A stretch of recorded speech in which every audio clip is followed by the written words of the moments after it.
So who framed Roger Rabbit?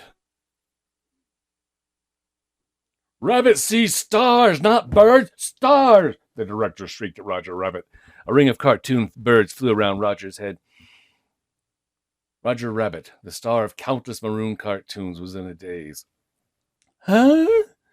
Roger murmured absentmindedly. Roger wasn't distracted because a refrigerator had been dropped on his head. He was a toon. Toons could take anything. Toons could get squashed flat by a steamroller and then fill themselves up with air and get up again good as new. They could float in a soap bubble or slide under a closed door or slip through a keyhole. Like the great movie stars of Hollywood, Toons had a special magic and the power to make an audience laugh or cry or simply forget their troubles. Off screen, however, Toons could have troubles of their own just like anyone else. And today, Roger Rabbit was having a hard time forgetting about his troubles. It was affecting his work. Roger plucked a tweeting bird from the flock circling about his head. Why couldn't he come up with stars? He'd done it before. In fact, Roger was a big success because he always did exactly what the director and the audience wanted. But today, Roger's heart, like his attention, was far from Maroon Cartoon Studio.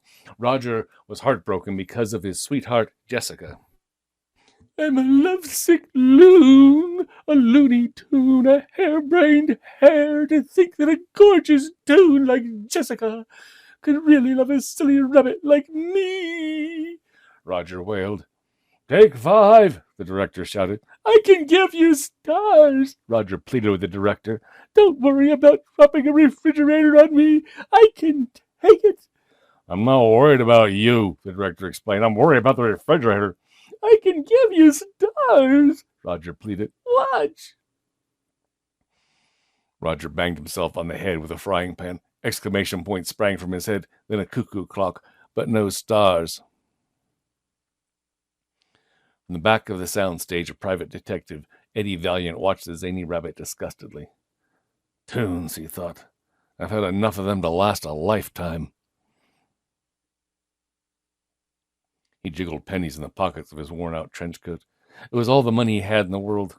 Maybe this case would change that. Maybe he could get back on his feet. When his brother, Teddy, was alive, Eddie had been half the greatest detective team in town. With Teddy gone, Eddie had lost confidence in himself, and he wondered whether he still had what it took to solve the tough cases. Eddie found the office of the studio head, R.K. Maroon. He walked past the blonde receptionist and into R.K. Maroon's office. R.K. leaned over the shoulder of an editor working on a moviola machine. They were putting the finishing touches on one of Roger's movies. Wait till Roger gets to his feet, then hit him with the boulder, Maroon told the editor. The editor nodded, snipping bits of film and spliced them together on the machine. Come here, get a load of this scene, Valiant, R.K. said when he saw Eddie. Eddie watched the film clip. It was part of Roger Rabbit's latest cartoon, The Bunny Sitter, which also featured another Maroon cartoon, Baby Herman, a short, tough-talking 50-year-old toon who always played a mischievous baby. Maroon sighed, wiping tears of laughter from his eyes. Then he looked over the unsmiling detective. Boy, what a stone face you got. I hope whatever you got ain't contagious, or I'll be out of business. You pay me to laugh, or do you have a case for me? Eddie snapped.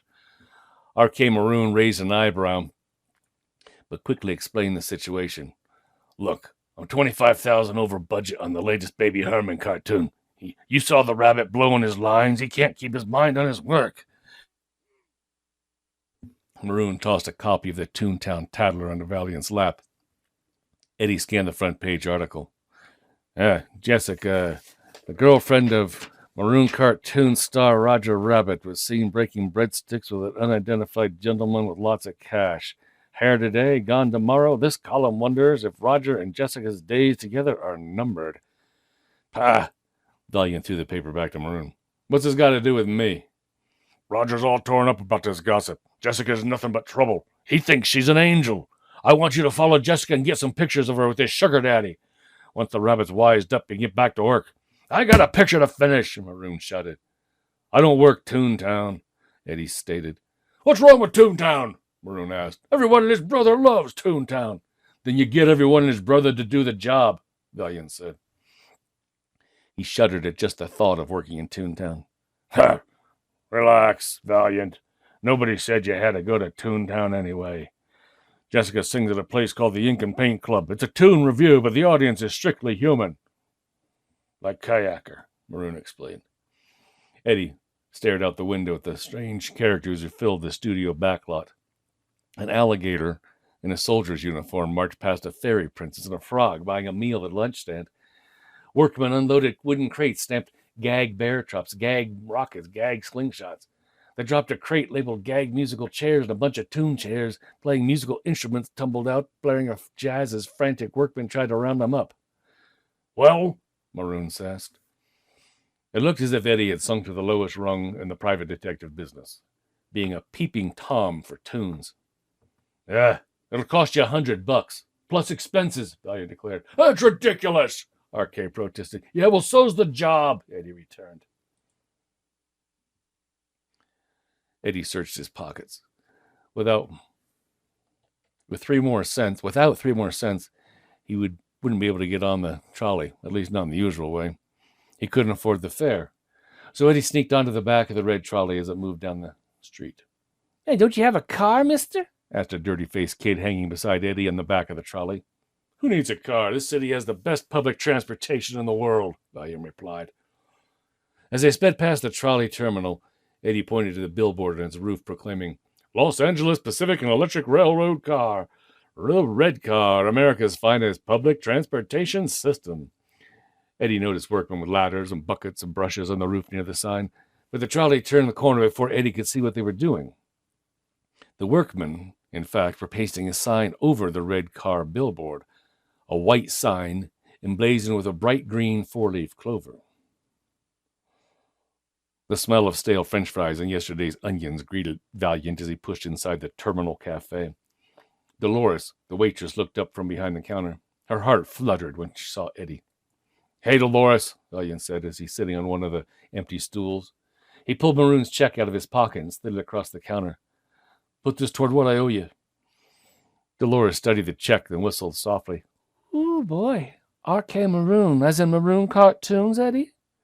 Who's your client? Asked the huge, hulking Angelo, a man only slightly smarter than his cheeseburger.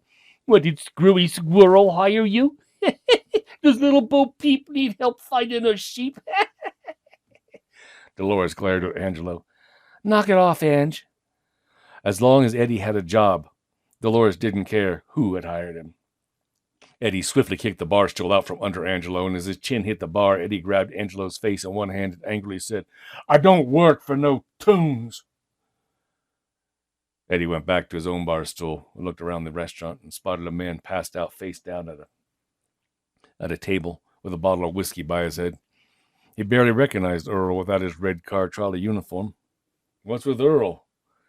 He got laid off, replied Sarge, the seedy old soldier who sat 2 stools down from Earl. A new outfit bought red car.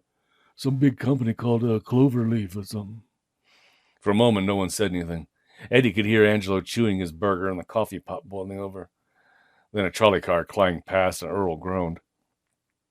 As Dolores poured ketchup from a nearly empty bottle into a full one, she thought, this place is so gloomy. It isn't a terminal cafe. It's a terminal disease. Hey, can I borrow your camera, Dolores? Eddie asked. Mine's in the shop. Yeah, Eddie, as in the pawn shop? Dolores asked. Look, I need it for the job, Eddie explained. When I'm finished, I'll pay you the rest of the money I owe you. Dolores reached under the counter and produced a camera. But there's still some film in it, Eddie, and pictures from our trip to Catalina. Thanks, Valiant said. He shoved the camera into a pocket of his trench coat and walked out of the cafe. The camera was still in Eddie's pocket when he stepped past the hairy bouncer of the Ink and Paint Club. The customers were all human, but the bouncer was a big toon gorilla. The bartender was a toon octopus who was busy shaking, stirring, and pouring with all 8 arms at once. The waiters were toon penguins dressed in tuxedos like something from Mary Poppins. On stage, Daffy and Donald Duck took turns upstaging one another during a piano duet. The crowd howled with laughter. Eddie scowled and found an empty table next to a garishly dressed man whose laughter was even louder than the colors of his plaid suit. He was slapping his knees and roaring with laughter as he tried to sign his check. He was shaking a fountain pen that stubbornly would not produce any ink. When Eddie leaned over to offer his pen, the man's fountain pen squirted ink all over Eddie's shirt. Now the man was really laughing. Oh, you think that's funny, huh? Valiant asked, staring down at the ink spot on his shirt. It's a panic. It's a panic, the man said, gasping with giggles. Yeah, well, let's see you laugh at this, Eddie said, waving his fist at the man's face. Calm down, son, calm down, the man said, placing a plaid-clad arm around Eddie's shoulder. Look, the stain's gone already. It's disappearing ink, son. Eddie looked at his suddenly spotless shirt. No hard feelings, all right, son. No hard feelings, the man said, shaking Eddie's hand vigorously. An electric shot buzzed up Eddie's arm like a platoon of ants. Howling with laughter, the man managed to gasp. I'm Marvin. I'm Marvin. Yeah, the gag king, Valiant muttered to himself. He knew about Marvin Acme from the Toontown Tattler.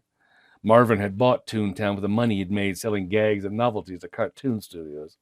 Isn't it a gasser? Marvin asked as he showed Eddie the hand buzzer concealed in his palm. These are our number one sellers. A gasser, a gasser. Yeah, nothing like the classics, Eddie growled, rubbing his arm. The lights dimmed. A hush fell over the crowd. I never miss a night when Jessica's singing, Marvin Acme said, sitting up straight. He rubbed his hands together and leaned forward with anticipation. You got to think for rabbits, huh? Muttered Eddie. A spotlight hit the curtain. Whistles and cheers drowned out the beginning of the Smoky Blues song the band was playing as Jessica stepped into the spotlight. Eddie loosened his shirt collar, which suddenly felt tight. Jessica was a toon, all right. Yeah, but she was the most beautiful toon Eddie had ever seen. Eddie, like the other customers, was entranced. Marvin reached over to close Eddie's mouth. She's married to Roger Rabbit? Eddie said with a gasp as Jessica began to sing. You had plenty money, 1922. You let other women make a fool of you. Why don't you do right like some other men do? By the time Jessica sat in his lap for the finale, Eddie was ready to grow rabbit ears and a cotton tail. You're sitting down wondering what it's all about.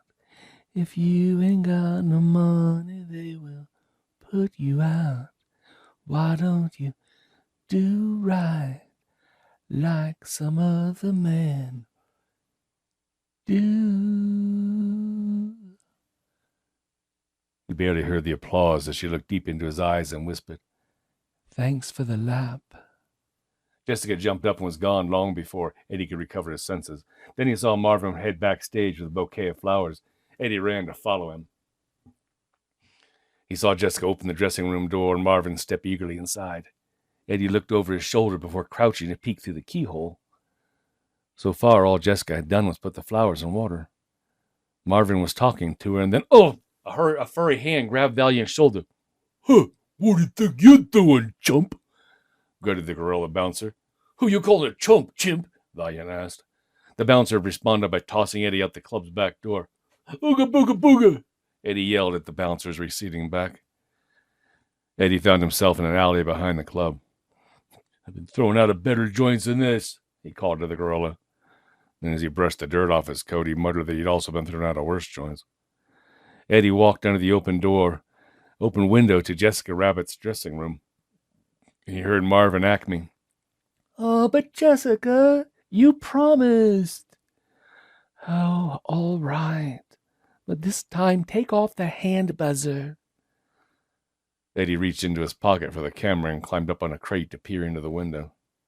There was Marvin, knee to knee with Jessica, both of them clapping their hands together, playing patty cake. Valiant snapped the pictures until they ran out of film. Later that night, Eddie brought the pictures to Eric K. Maroon's office. Roger Rabbit was already there.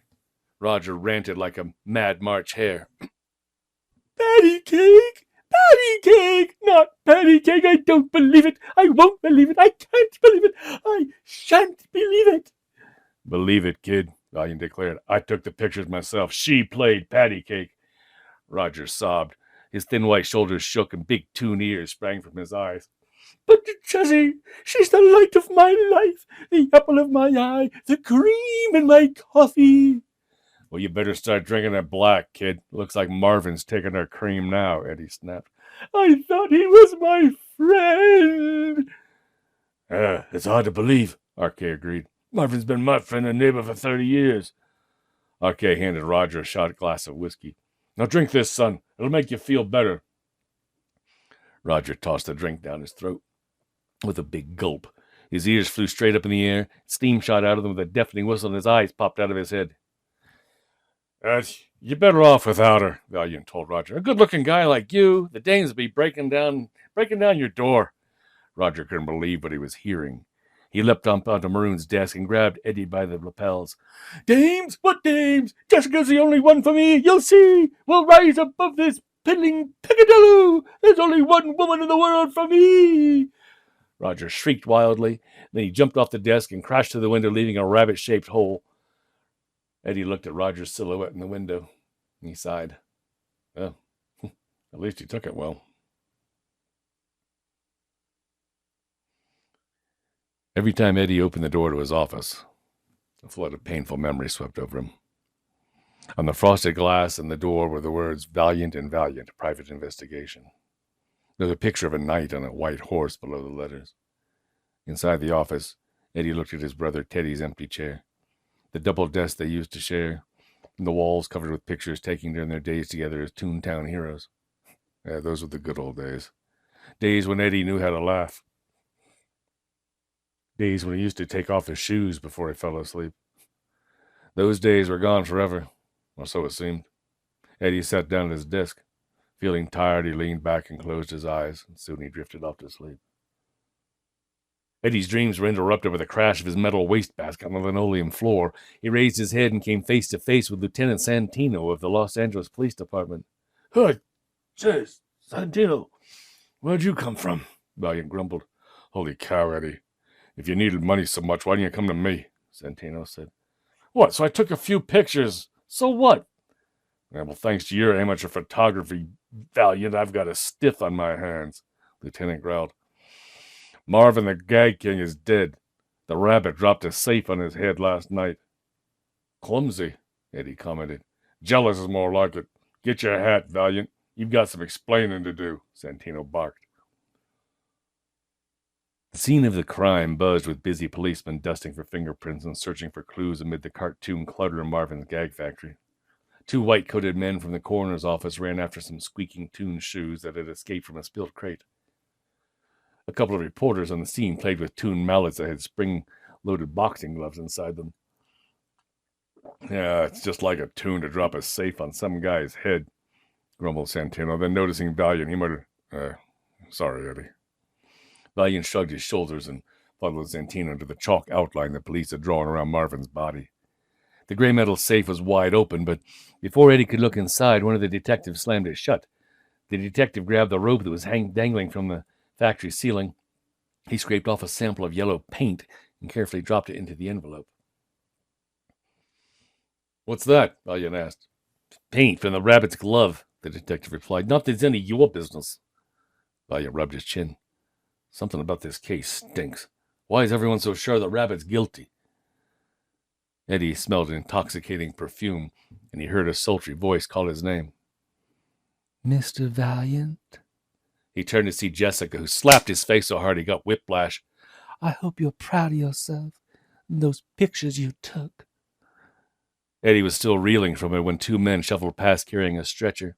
Eddie could see a plaid-clad arm sticking out from under a sheet. A hand buzzer clattered to the floor. Eddie reached for it, but he found his hand pinned by the end of a cane. He looked up past the cane's gavel-shaped head, past a long stretch of black pants and a black robe, to the vulture-like face of Judge Doom. Above the huge hooked nose were rimless tinted glasses, whose lenses gave Doom's face a skull-like appearance. Is this man removing evidence from the scene of the crime? Doom thundered. No, Your Honor. Valiant was just picking it up for you, weren't you, Eddie? Lieutenant Santino said. Eddie stared at Santino and the judge. Who was this creep? Santino was that polite only to police commissioner, maybe his mother. Doom extended a gloved hand toward Valiant and commanded, "Hand it over." Eddie suppressed a grin as he pressed the buzzer into Doom's hand with electrifying bzzz. Eddie almost heard Marvin's ghost laugh as he added, "It was one of his #1 bestseller." Doom's hand vanished in the folds of his black robe, and he sneered, "I see working for Toons has rubbed off on you." Eddie's face flushed with anger as he protested, "I don't work for Toons. I was hired by R.K. Maroon." "We spoke with Mr. Maroon. He told us the rabbit became agitated when he saw your pictures. Tell me where the rabbit is, and I might stop considering you as an accessory to murder," Doom said. "How shall I know where the hare hopped?" Eddie snapped. "Who are you, anyway?" Santino tugged Valiant's sleeve and made a face, but Doom only laughed. "I am the law, and now that Toontown is under my jurisdiction, I intend to make Toons respect that law." "This guy is as batty as Carlsbad Caverns," Eddie thought. Just then a paddy wagon emblazoned with "Los Angeles Police Department Toon Squad" screeched to a halt outside. A group of sinister Toon weasels popped from its doors and stood cleaning their fingernails with switchblade knives and polishing their guns. At a signal from Doom, two rolled a 20-gallon metal drum out of a wagon and pried off the lid. "I'll catch the rabbit, Mr. Valiant, with or without your help, and then I will try him, convict him, and execute him." A squeaking Toon shoe bounced past Doom's glossy black shoes and was captured in a swift sweep of Doom's gloved hand. Doom threw the shoe into the vat, where it melted into oblivion in a mid-squeak. "What is that stuff?" Eddie had whispered to Santino. "And remember how we thought there was no way to kill a Toon?" Santino whispered back. Eddie nodded. "Well, that stuff does the trick. Turpentine, benzene, acetone, paint remover. It kills Toons," Santino went on. "He calls it the dip." "Oh, no, not the dip." Doom reached into the vat with a rubber-gloved hand, then held a test tube up the light as if inspecting a fine wine. "Needs more benzene," he told the head weasel, who rushed to do Doom's bidding. "How did this gargoyle ever get to be judge?" Eddie whispered in Santino's ear. "He spread a lot of money around Toontown a while back," Santino said nervously. "Bought the election." Doom pointed his paint-stained gloved hand at Eddie. "These aren't kid gloves, Mr. Valiant. This is how we handle difficult Toons. I should think you would appreciate that. After all, wasn't your own brother killed by a Toon?" Halfway up the stairs to his office, Eddie knew he wasn't alone. The smell of cheap perfume emanated from the landing, where a tall blonde woman leaned over a baby carriage. When Eddie reached the door, Baby Herman stuck his head out of the carriage and asked, "Are you Valiant?" "Sometimes," replied Eddie. "Listen, I want to talk to you about Marvin's murder," Baby Herman said. "The rabbit didn't kill Marvin. He's a murderer. He's not a murderer. I should know he's not a murderer. He's a dear friend of mine." "Tell the Judge Doom," Valiant said wearily. "As far as he's concerned, Roger's his man. Rabbit." "All he has is circumstantial evidence," Baby Herman went on. "I tell you, Valiant, this whole thing stinks like yesterday's diapers." Baby Herman pulled a newspaper from his carriage, tossed it to Eddie, and continued talking. "The paper says that Marvin left no will. That's a load of succotash. Every Toon knows Marvin had a will. He promised to leave Toontown to us Toons. That will is the reason he got bumped off. Someone had other plans for Toontown." "Anyone ever see this will?" Eddie asked. "No, but Marvin gave us his solemn oath," Herman insisted. "That joker couldn't do anything solemn," Valiant replied, pushing past Baby Herman to open his door. "Joke's on you." "Yeah, well, I thought since you were the one who got my pal in trouble, you might want to help him," Baby Herman said. "I can pay you." Valiant shoved the carriage away from his door, and as Baby Herman careened down the hall, Eddie called after him, "Save your money for elevator shoes." The carriage sped away and crashed into a wall, nearly turning over, and Baby Herman dropped his cigar and began wailing, "My stogie! Wah! Wah!" Eddie chuckled and closed the door behind him. Inside his office, he muttered to himself, "It isn't my fault the rabbit got himself into trouble. All I did was take a couple of lousy pictures." Eddie tossed the newspaper on his desk and got out a glass to pour himself a drink. As he started to pour the drink, he noticed something he hadn't seen before. The thick bottom of the glass magnified the newspaper blow-up of the photo he had taken of Marvin and Jessica in her dressing room. "Bingo!" Eddie exclaimed. A piece of paper was sticking out of Marvin's pocket. On it, in the large photograph, were the blurred but legible words, "Last will and testament of Marvin, the Gag King." Yeah, a will is not something you carry around every day, Valiant mused. Marvin must have known something was up. Eddie felt the old thrill of the chase, that surge of adrenaline the hound gets when he smells the fox. It was the same feeling he and Eddie had shared when they found the first big clue that marked the beginning of an exciting new case. Eddie looked across the desk at his brother Teddy's empty chair. Then he walked wearily to the Murphy bed against the far wall. He pulled down the bed, determined to sleep off the crazy notion of getting involved in a lousy Toon case.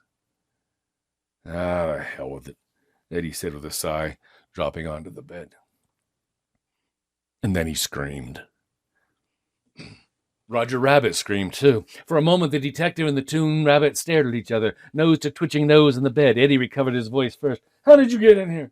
"Through the mail slot," Roger replied. "I thought it would be better if I waited inside, considering I'm wanted for murder." "That was considerate, but it never occurred to you I might not appreciate you being arrested for...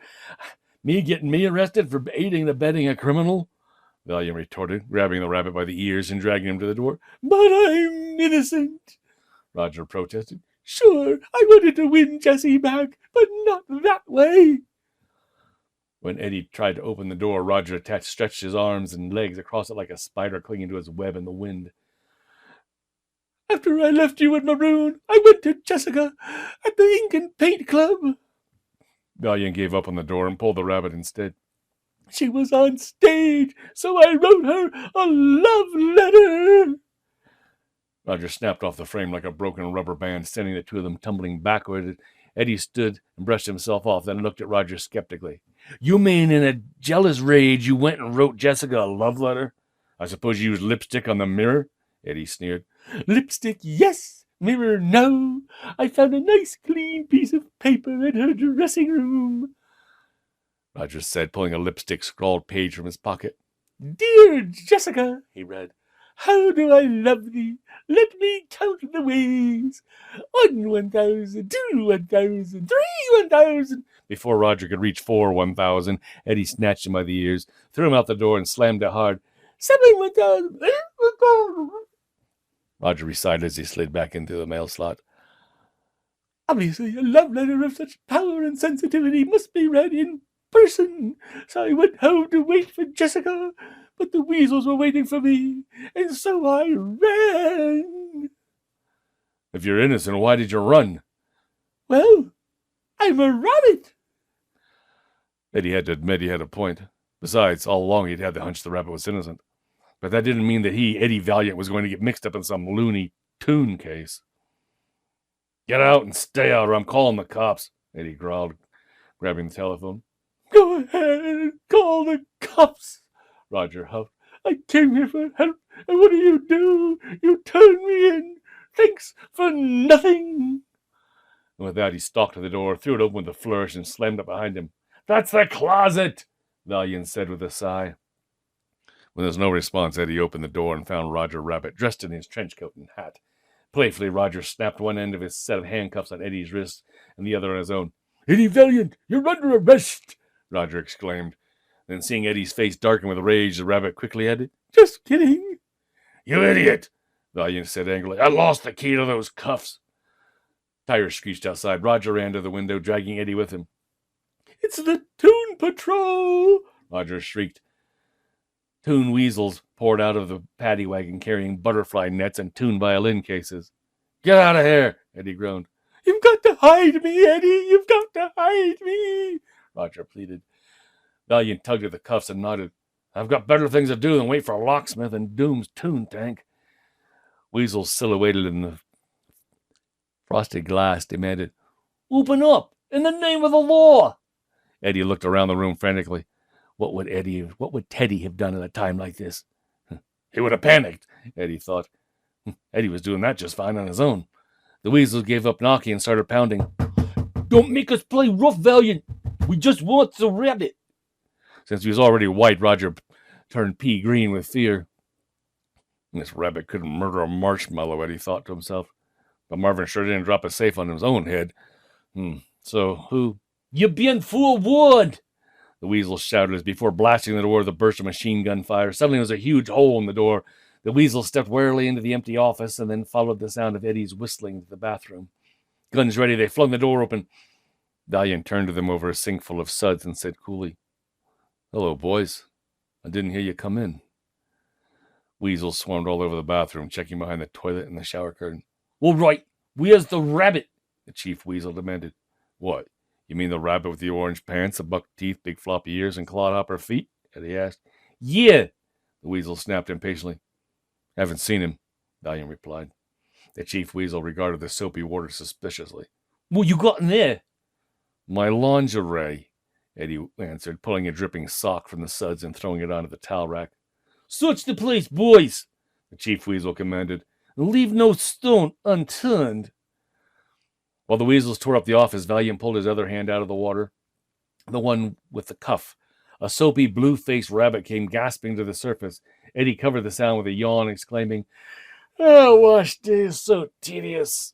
Look, Valiant, we got a reliable tip that the rabbit was here, and it was corrugated by several others. So cut the bullshtick, shouted the chief weasel. If you keep talking like that, I'm going to have to wash out your mouth, Eddie said primly, jamming a bar of soap into the weasel's mouth. The toon weasel gagged and coughed up a stream of soap bubbles. His fellow weasels wheezed and gasped with laughter. The chief weasel spat out the soap and commanded the other weasels to stop laughing. But more bubbles popped out with each word, and the weasels only laughed all the harder. The chief weasel grabbed the toilet plunger, stuck it on the snout of the nearest weasel, and warned, You know what happens when you can't stop laughing. The weasels exchanged nervous glances and immediately stopped laughing. As they were leaving, the weasel said, You step a line, Valiant, and I'll hang you out to dry with your laundry.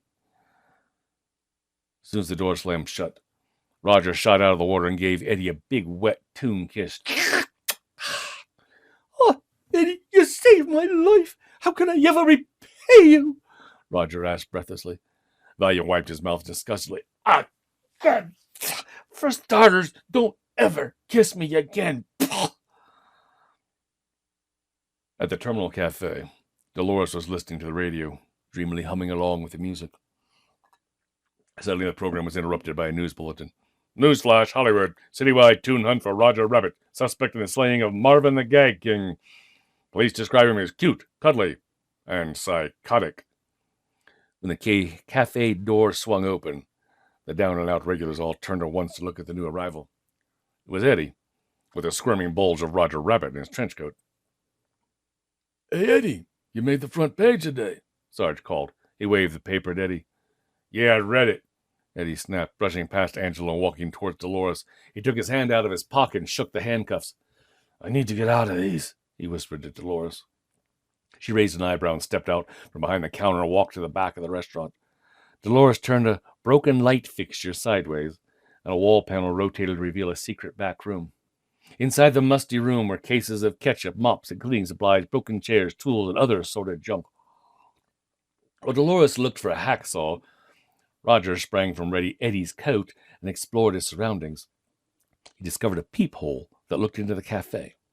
Sarge's lips moved as he read his newspaper, while unhappy Earl complained to his coffee cup. 20 years working for the red car trolley. And now this?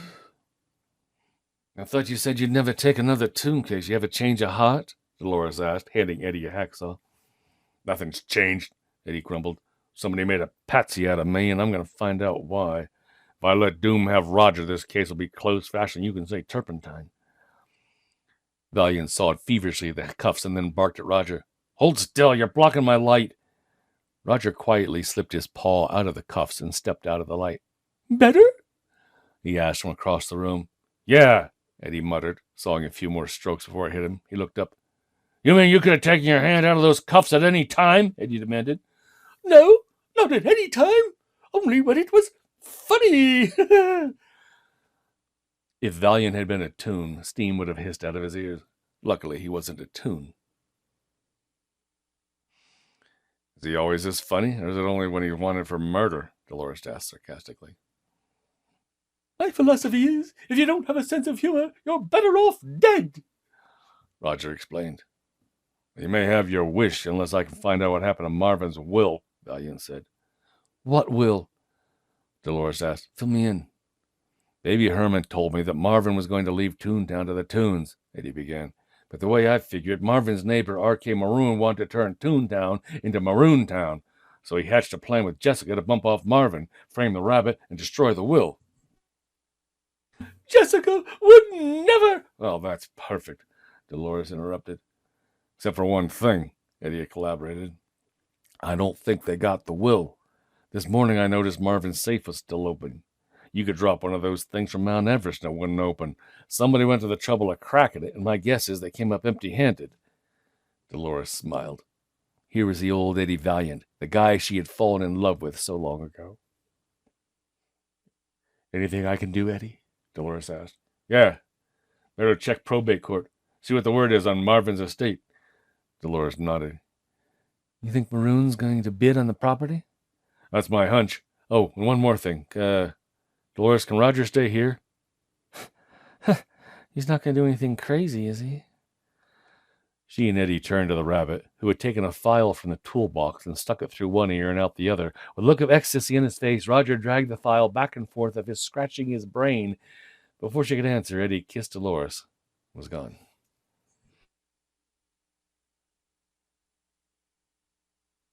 Once again, Eddie dragged a crate under the window of Jessica's dressing room. No pictures this time, he thought as he smashed the window. Tinkling glass shattered into the silence in the alley. Valiant waited tensely to see if anyone had heard the noise. Then he opened the latch and pulled himself through the window. Eddie flicked on his flashlight and scanned the room. Wherever it had ended up, Marvin's will had been in this room the night before. He saw that in the photograph. Valiant rifled the drawers of Jessica's dresser but found nothing. Then in the wastebasket, under Marvin's wilted flowers, Eddie spied a blue piece of paper. It was the cover of a legal document. Last will and testament. Marvin the Gag King. Yeah! When he felt a hard blow in his head and blacked out.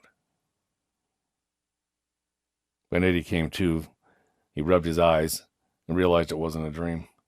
The gorilla bouncer of the Ink and Paint Club was exhaling banana breath in his face, while Doom, his weasels, and Jessica glared down at Eddie. Rummage around in a lady's dressing room, said Doom with a frown. What were you looking for? You know very well what I was looking for, said Valiant, looking up at Jessica. I was looking for Marvin's will. Marvin had no will, Doom replied. I should know. The estate is in my jurisdiction.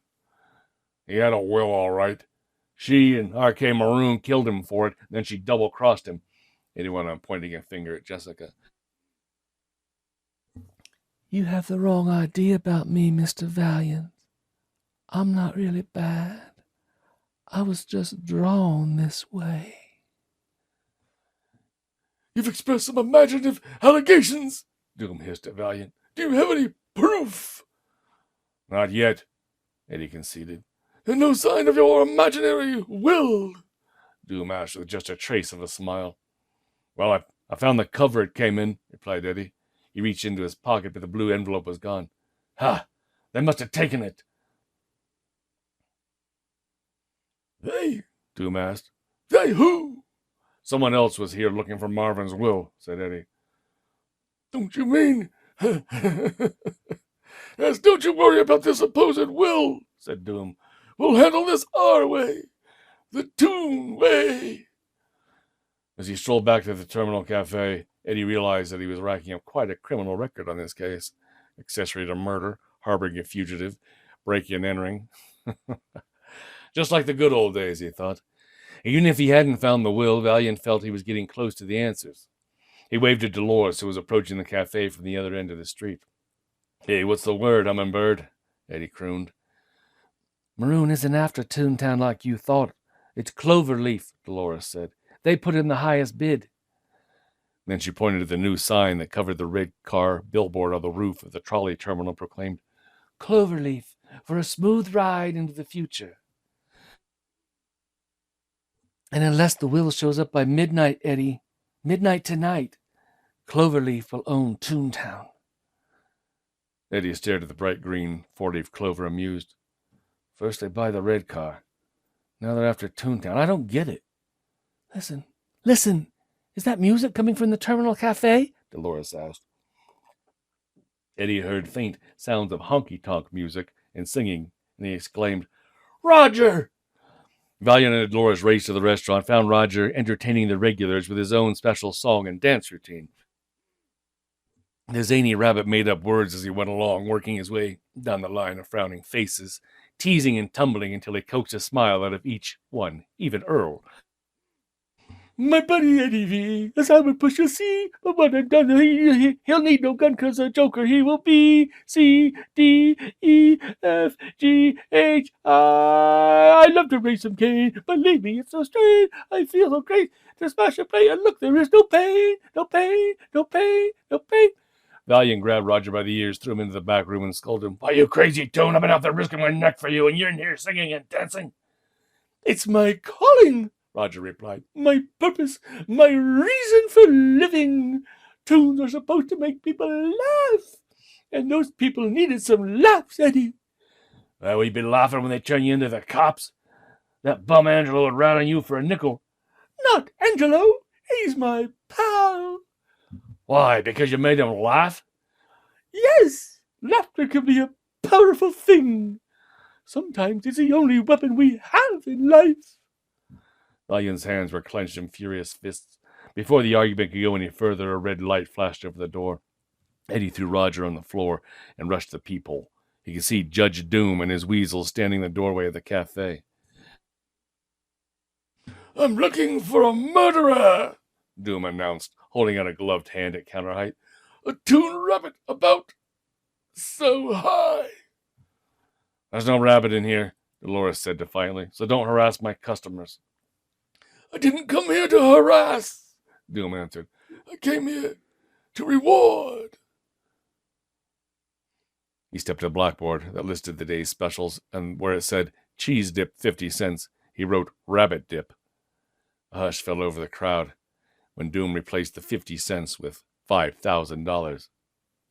Hey, I've seen a rabbit, Angelo volunteered.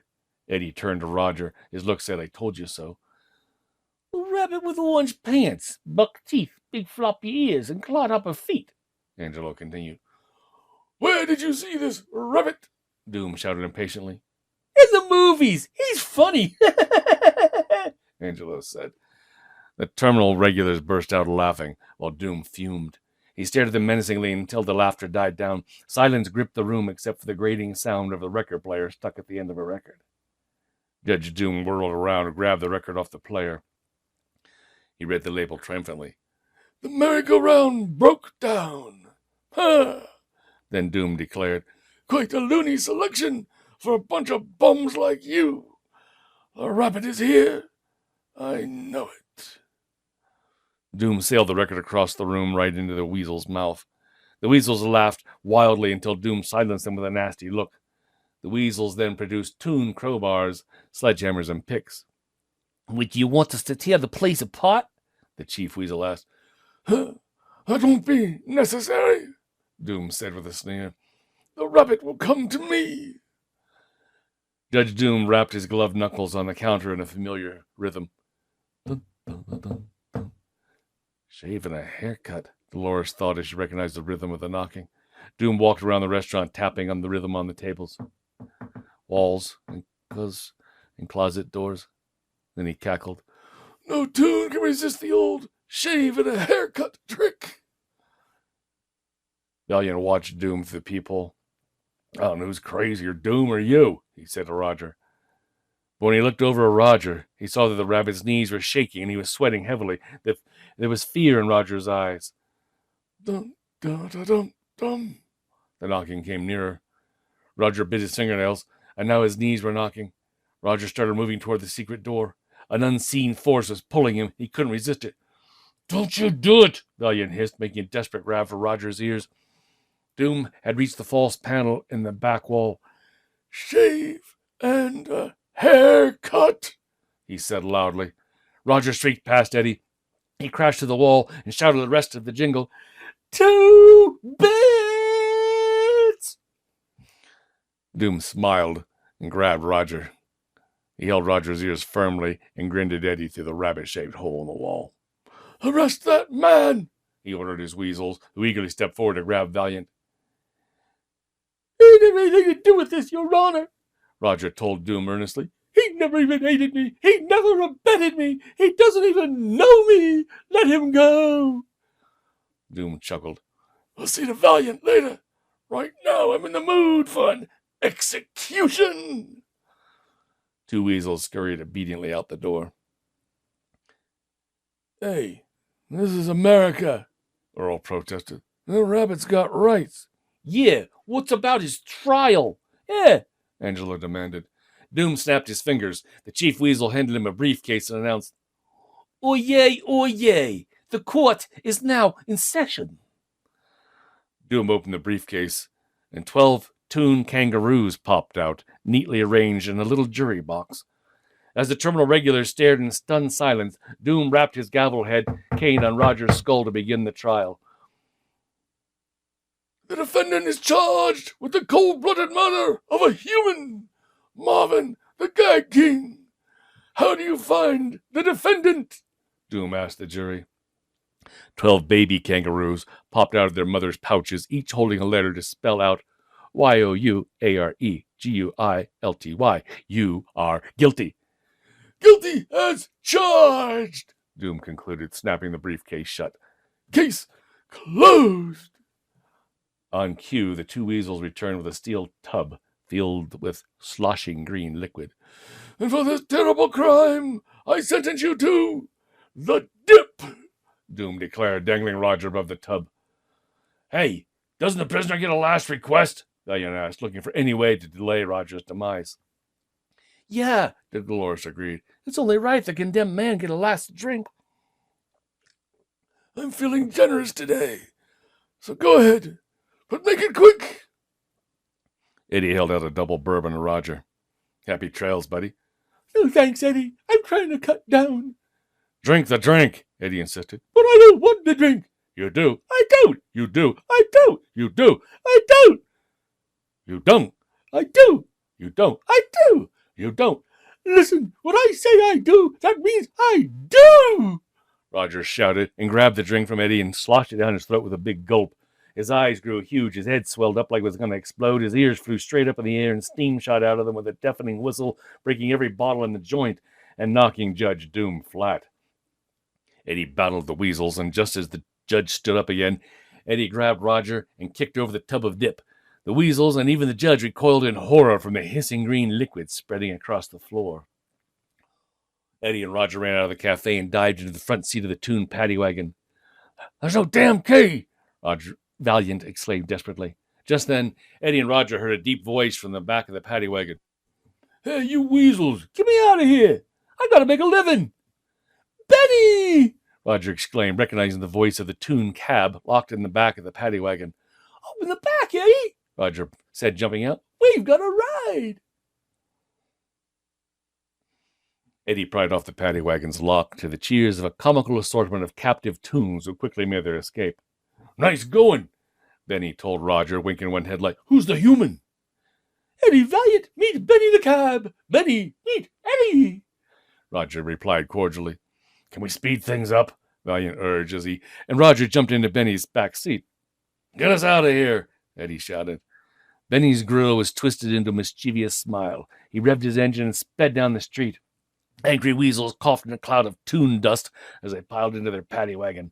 At the end of the street, Benny's path was blocked by a streetcar. Tires squealing, Benny braked suddenly and spun around 180 degrees. The Toon wagon struggled to follow. Eddie clutched the dashboard as Benny zoomed through traffic, performing stunts that most Toon cars wouldn't dare. We've lost the weasels, Roger shouted. And we've gained 2 Los Angeles Police Department motorcycles, Eddie yelled over the roar of Benny's engine. By the way, Benny, what were you in the Toon paddy wagon for? Roger asked. Reckless driving, Benny replied as he squeezed between 2 speeding trucks. Do you believe it? Yeah, hard to imagine, Eddie said. Then he shouted in Roger's ear, "If we live through this, I'm going to kill you." Suddenly, the Toon squad wagon barreled down the alley straight at Benny. With the police motorcycles roaring behind them, there seemed to be nowhere to go. "Pull the lever!" Benny commanded. Roger did. At the last possible moment, the Toon suspension on the cab shot up and stretched like an accordion. Benny sailed straight over the furious weasels. "Weasels, meet motorcycles! Motorcycles, meet weasels!" Roger recited at the sound of screeching tires and crashing motorcycles behind them. Eddie's legs were still shaking when he stepped out of the Toon cab in front of the movie theater. "Thanks for the ride! We'll do it again real soon." Valiant grabbed Roger by the ears and stuffed him into his hat. "We're going to lay low for a while," Eddie grumbled as he bought a ticket. Eddie found a payphone in the lobby of the theater. He called Dolores and told her where he and Roger were. "Can I borrow your car, Dolores?" Eddie asked her. When Dolores said yes, Eddie asked her to leave it outside the theater with the keys in it. Inside the dark theater, people were watching a cartoon. Valiant sat in the empty back row of the balcony. He took off his hat, and he told Roger to keep it quiet. But Roger was soon laughing so loudly people were turning around in their seats. "Nobody could take a fall like Goofy." "We're supposed to be in hiding," Valiant scolded. "What's wrong with you?" "What's wrong with you? You're the only person in this theater who isn't laughing," Roger replied. "What could have happened to you that turned you into such a sourpuss? What could be so bad that—" "You really want to know?" Eddie asked. This is the end of his patience. "A Toon killed my brother." "A Toon?" "We were investigating a robbery at the First National Bank of Toontown. Back then, Teddy and I liked working Toontown. There always a lot of laughs, you know. Anyway, we trailed this guy to a place on Yoxter Street. We went in, he got the drop on us. Literally." Roger winced. "A safe?" "Piano. I broke my arm. Teddy didn't make it," Eddie answered. "Who was the Toon?" Roger asked gently. Eddie shrugged. "I don't know.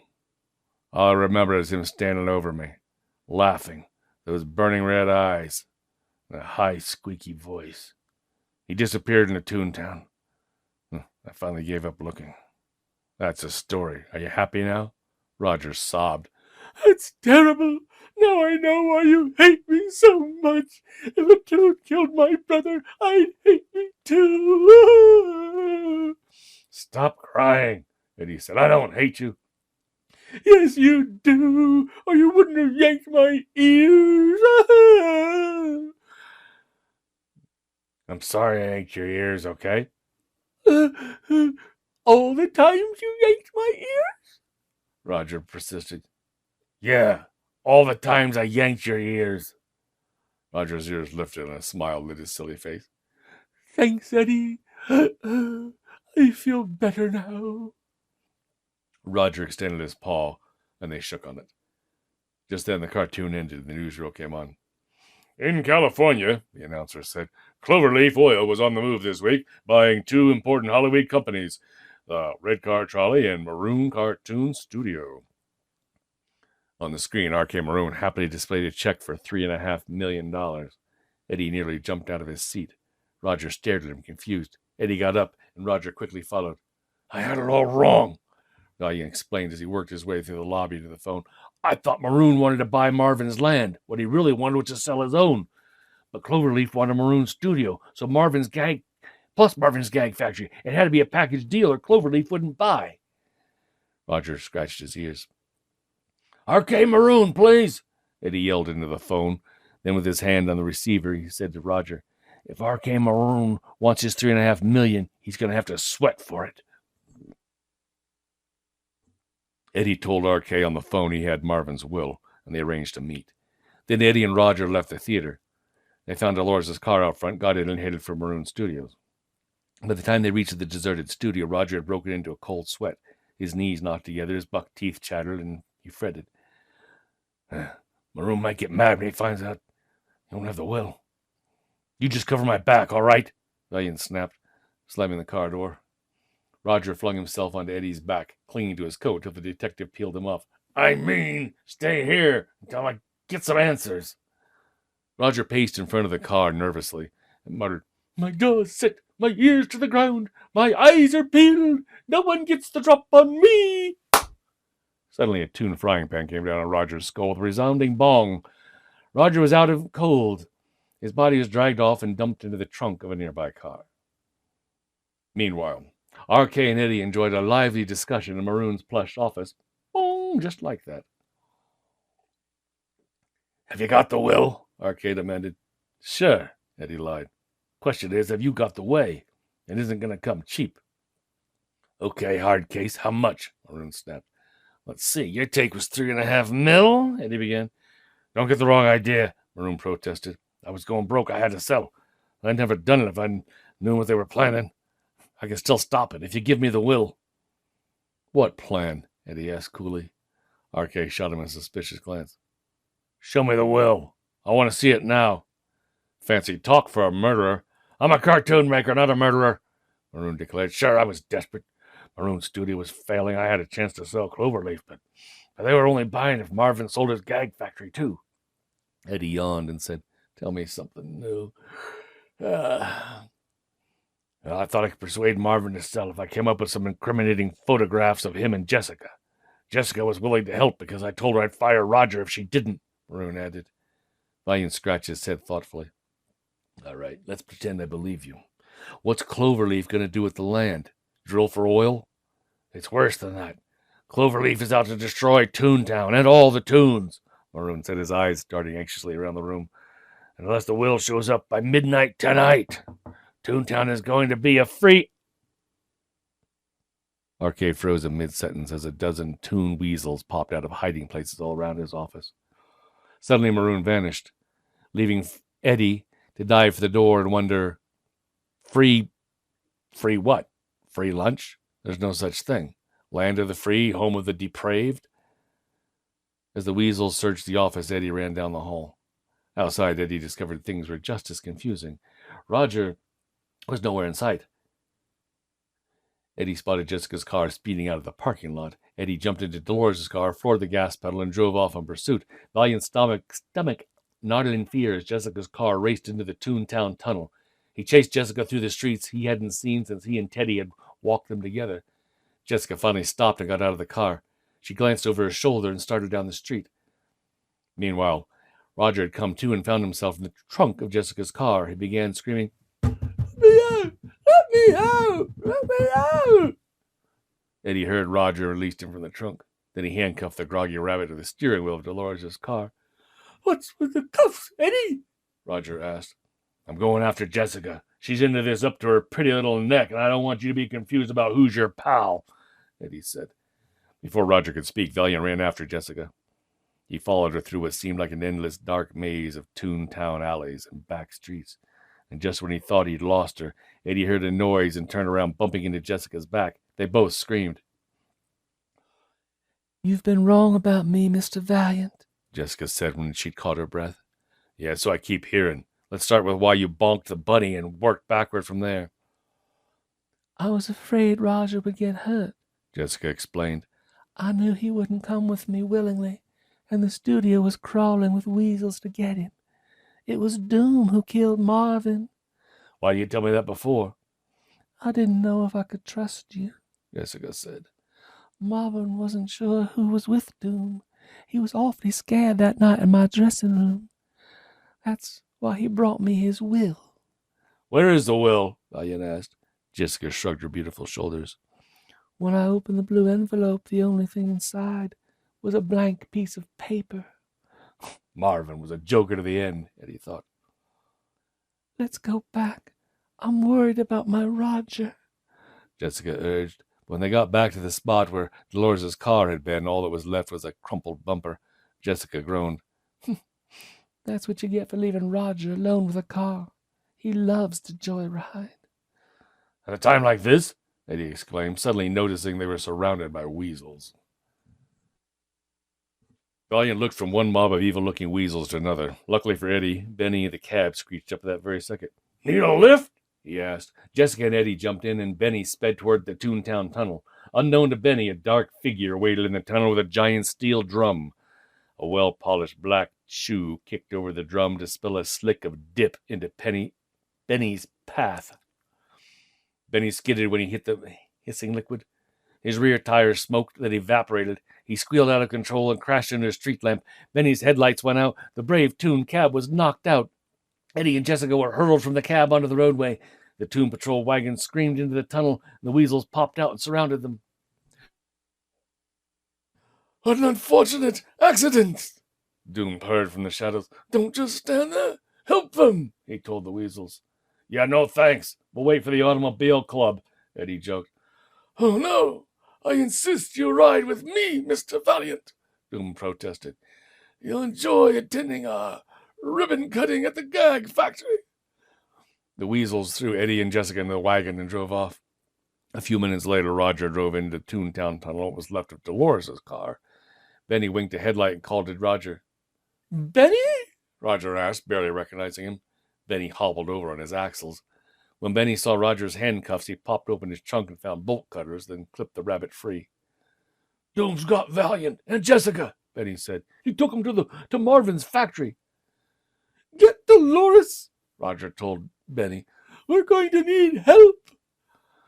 "And you may need this," Benny said, and Benny handed Roger a Toon gun. Benny drove away, leaving Roger alone to face Doom, his weasels, and the unknown. The rabbit was afraid, but for a change he didn't run. Roger climbed into Dolores' car and drove off to the gag factory. Inside the factory, 2 of Doom's weasels held Eddie and Jessica at gunpoint. Some weasels blasted at one of the factory's brick walls with jackhammers, while others rolled a huge drum emblazoned with skull and crossbones towards the tanker truck. Eddie looked around. What did it mean? Why was all this heavy machinery marked with the cloverleaf logo? Behind Eddie and Jessica, several weasels were greedily opening boxes of novelties and gags and stuffing them into their pockets. One of the weasels accidentally tipped over a box of Marvin's super smooth gag marbles, and dozens of the marbles spilled out onto the floor. One rolled right under the foot of the chief weasel, tripped and fell to the floor with a thud. The other weasels laughed loudly.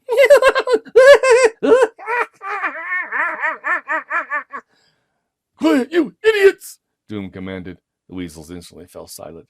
Doom turned to Eddie. "Where's the will?" he demanded. "I don't have it," Eddie said. "Neither does Jessica. You're out of luck, Doom." Doom glanced at the factory clock and smiled his evil, thin-lipped smile. "No matter. In 15 minutes, will or no will, Toontown will legally be mine." Doom rubbed his gloved hands together, watching his weasels pour the last drum into the tanker truck. Doom adjusted the valves and the levers on the truck, then opened a box of gags marked Toon Running Dish and Spoon. The zany Toon tableware began their merry march. But before the dish had skipped more than 2 steps, a tanker nozzle hissed a spurt of fluid that erased it on contact. The spoon fled desperately, was hit, and reduced a puddle of ink on the floor. "Oh no," Jessica cried. "It's the dip." At that moment, brilliant Technicolor Toon light poured in through a hole the weasels had made with their jackhammers. Beyond the hole in the wall stood Toontown. Doom laughed. "That's right, my dear. Enough dip to erase Toontown, down to the last Tweety bird," Doom said with glee, pulling the tarp off the truck to reveal several large spray guns. Roger was peeking through the factory window. Doom's words sent a chill down his spine. "Toontown?" Roger gulped. "Well, Roger, looks like you're going to have to bite the bullet. Hit the beach. Okay, the corral." Roger ran to the back of the factory. "You think no one will notice that Toontown has disappeared?" Jessica asked Doom. "Who'll have notice? Who'll have time to notice what happened to some ridiculous talking Toon mice when they're driving by at 75 miles an hour?" Doom replied. "What are you talking about? There's no road past Toontown," Jessica exclaimed. "Not yet," Doom declared. "Cloverleaf Company is about to embark upon a construction plan of epic proportions. It is called a freeway." Fireworks went off in Eddie's head. Doom was Cloverleaf. Maroon's free was a freeway. "There will be 8 lanes of shimmering cement running from here to Pasadena. Smooth, safe, fast. Traffic jams will be a thing of the past," Doom said. Outside, Roger jammed his thin shoulders against a frosted glass window. He pulled and pulled, but the window wouldn't budge. Exhausted, Roger leaned against the window to wipe his brow. The window pushed open, and Roger tumbled backward right into the factory washroom. All the plumbing gave Roger an idea. "Time to plunge ahead," Roger declared, squeezing his way into the pipes that led down out of the washroom.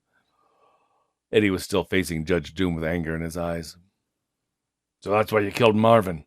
For this free way?" he demanded. "I don't get it." "Of course you don't," Doom replied smugly. "You lack vision, but I see a place where people get on and off the freeway. On and off and on. They'll need fuel and food and lodging.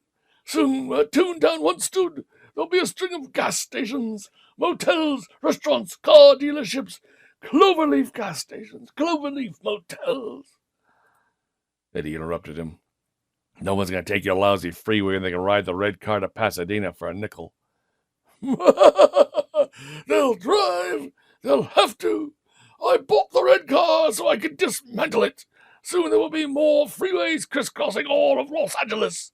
That's the way of the future, Mr. Valiant." Then he added ominously, "You'll have to take my word for it, because you won't be around to see it." "Looks like our goose is cooked, our hash is slung, our fate is accompli," Jessica said with a sigh. "Let me guess where you got that," Eddie said, looking into Jessica's beautiful great eyes. "Tell me, what'd you ever see in Roger Rabbit anyway?" "He made me laugh," Jessica said, shrugging. "Besides, I love him." Suddenly Roger exploded out of the drainage grate in the floor. He pointed the tuned gun that Benny had given him at Judge Doom and shouted at the weasels, "Grab some sky, or I'll let the judge have it." The weasels reluctantly raised their paws. The tuned gun had fooled them. "Roger, darling," Jessica exclaimed. "Yes, my dearest, I'd embrace you, but first I have to take care of some unfinished business." Put that gun down, you buck-toothed fool!" Doom thundered. "Go ahead. Give me an excuse to drill you, ventilate you, pump you full of lead," Roger ranted. "The only thing that can stop me now is a ton of bricks." "That can be arranged," Doom said as he raised his hand and gave a signal. A ton of cartoon bricks crashed down from the ceiling onto Roger's head. A ring of stars glanced and danced around the rabbit's head. Valiant looked up to see two weasels snickering in the loft. "Tie the lovebirds together," Doom said with a sneer. The weasels tied Roger and Jessica together, then hooked them up to a cable connected to a power winch. Doom hit a button and Roger and Jessica were hoisted 15 feet above the floor, right in line with one of the Dip-Mobile's spray guns. Doom stepped back to check the line of fire, and suddenly his feet flew out from under him. Doom landed with a crash. He had tripped on the super-smooth gag marbles the weasels had spilled. He got on his knees and groped for his glasses. The weasels, of course, broke into hysterical laughter.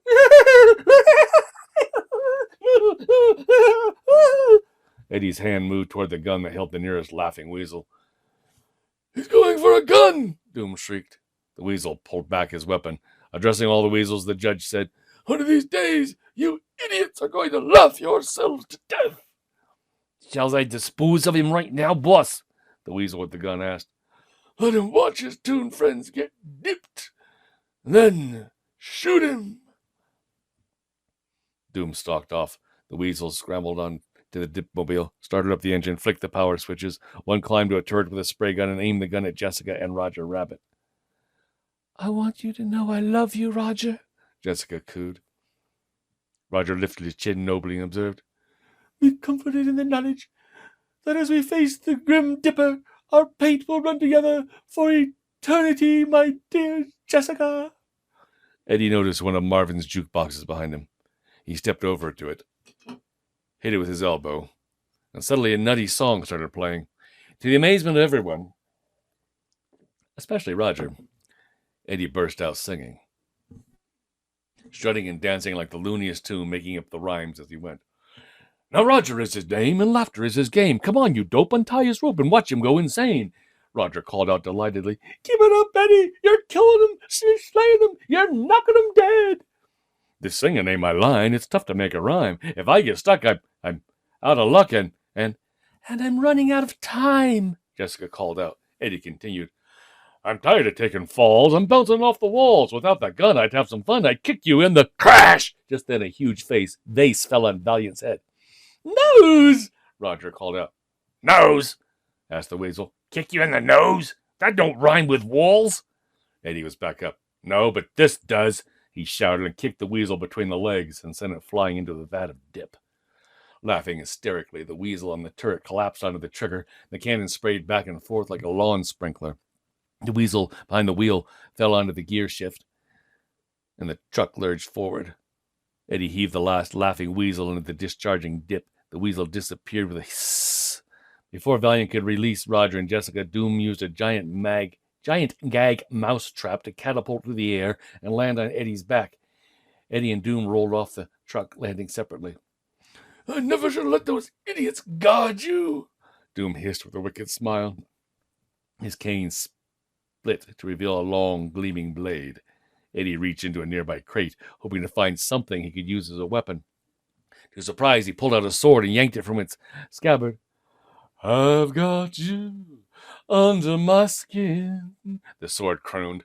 Valiant did a double take and looked at the crate. The box was marked Singing Swords. He dropped the Toon sword and reached into a barrel of Toon baseballs. Eddie threw several of them until he realized they were gag curveballs. Instead of hitting Doom, they boomeranged back at Eddie. Jessica and Roger watched the battle helplessly and closed their eyes as the dipmobile rolled closer and closer. Roger peeked out from behind his ears and sighed.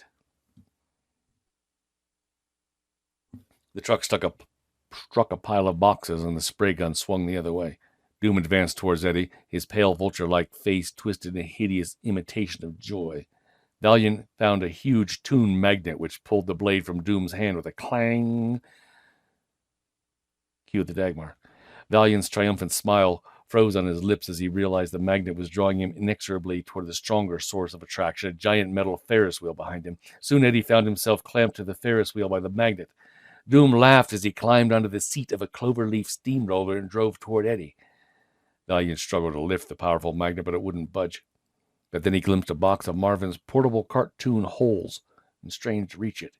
With the steamroller inches away, Eddie was able to pull a hole from the box over the magnet. The magnet disappeared into the hole, and Eddie jumped out of the steamroller's path. The steamroller crashed into the Ferris wheel. Valiant knocked Doom out of the cab. Doom regained his balance and viciously kicked Eddie. Now driverless, the steamroller chugged around in circles. Valiant used a can of Marvin's stay-put glue as a shield. Doom's foot got jammed in the can, and the judge withdrew a shoe coated with glue. Doom saw the steamroller bearing down and realized that his foot was glued to the ground. Roger flung his ears over his and Jessica's eyes as the steamroller ran over Doom. Eddie climbed into the dipmobile and cut it down power second before the wildly waving spray could hit Roger and Jessica. Eddie, look! Roger exclaimed. Valiant turned. Instead of a crushed judge in the steamroller's wake, there was a flat, black, Judge Doom-shaped pancake. The edges curled up, and soon the whole flat figure had peeled itself off the floor and wobbled to its feet. Doom's a Toon, Eddie said with astonishment.